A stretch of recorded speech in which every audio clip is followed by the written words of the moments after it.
bars from Johann Sebastian Bach's Art of Fugue, and these bars come from Contrapunctus 8. It's a 3-voice fugue, and the little example we have here begins in bar 9. I'll try to put a link to a scrolling version of this piece so you can see it if you'd like in manuscript form. Now it starts off with two identical shapes, 8 and 7, C and A with a C on top, 8, 7, 10, to 10, 9, 12.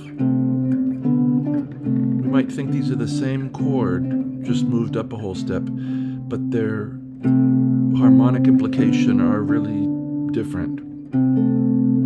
So this C and A is a first inversion A minor chord. I hope you can hear that.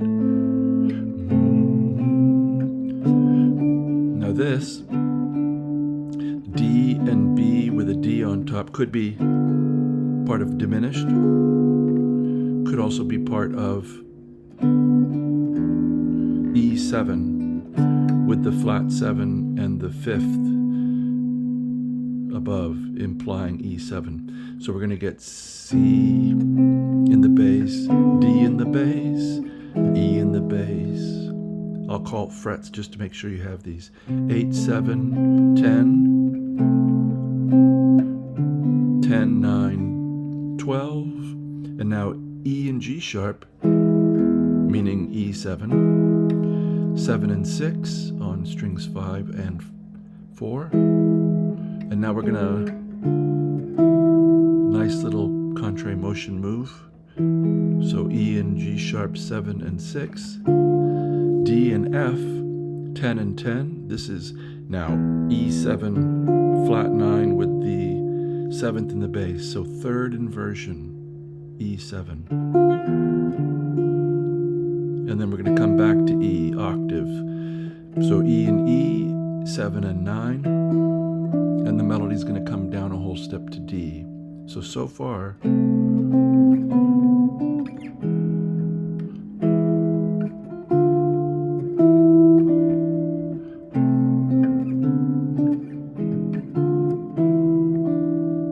we're set for A minor now. You can hear that this is the 5 chord of A minor. We're going to get this. So I'm using middle 2 fingers, 5th fret of the 6th and 3rd strings, A and C, coming back down to the 4th fret B. Now the bass is going to leap up a 7th, so it can come down again. So here's a little triad. It's A minor 7, 5, 5, 5, G, C, and E.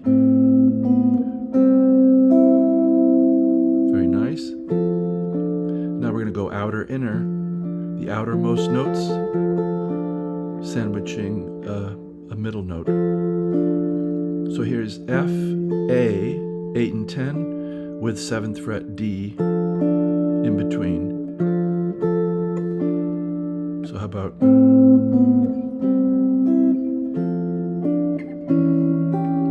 And now an A7, you can hear the root implied. 7, 6, 8, E, C sharp, G. And now first inversion, D minor, 8, 7, 6. We're playing the lowest 2 notes, then the upper. And here is B flat and E with a G on top, which is part of C7, which is going to go to F. So 8 and 5 with 8 on top, B flat, E, and G.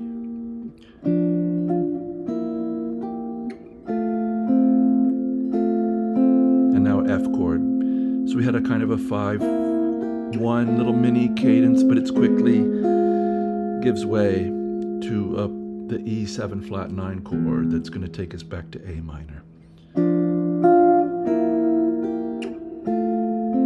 So regular F first inversion triad, 7, 6, 5, and we're going outer outer inner, so the two outermost voices sandwiching the middle voice. And then we go down a half step. We play the bottom two voices, 6 and 4, G sharp and B. And we leave that F up there to become the flat 9. So it's gone from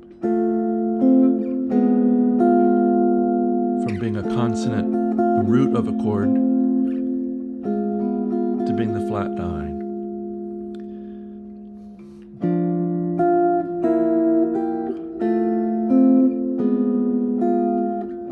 And that's going to come to A and E a fifth apart, 7 and 5.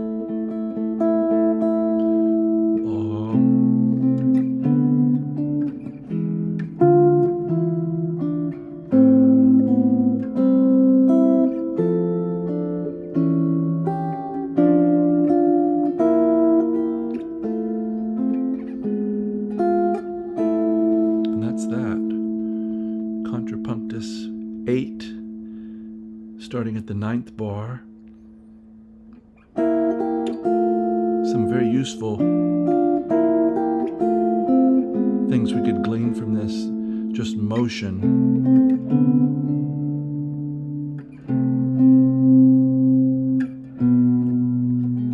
And really the implication is that E7 right below.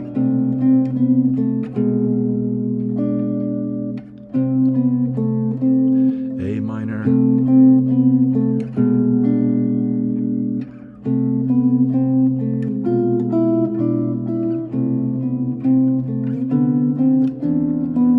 There I gave it E open with the B.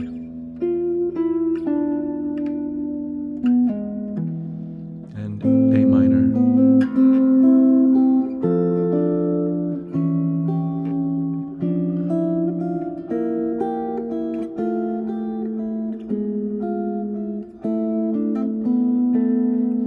Hope you've enjoyed this. I will put a link to a performance of it with the scrolling score. I'm also going to put a link to an online tuner that I like to use. It's nothing that you plug into, it's strictly an auditory tuner. It's by a company called Gieson, I believe it's pronounced. And I'll put a link to it. You select which string you want, how long you want it to sound. I usually set it for, there's a switch you could have where it goes through all of the pitches of standard tuning, or you could just have it hit a single pitch.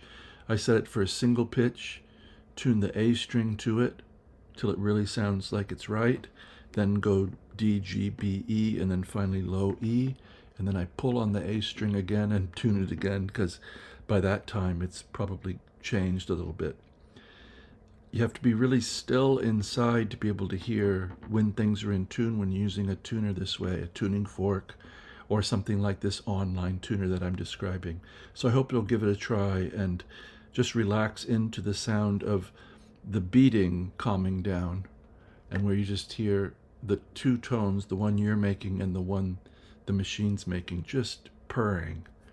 See if you can find that. And then if you check your intonation and it's not right, then you have a little adjustment to do with your saddles and whatnot.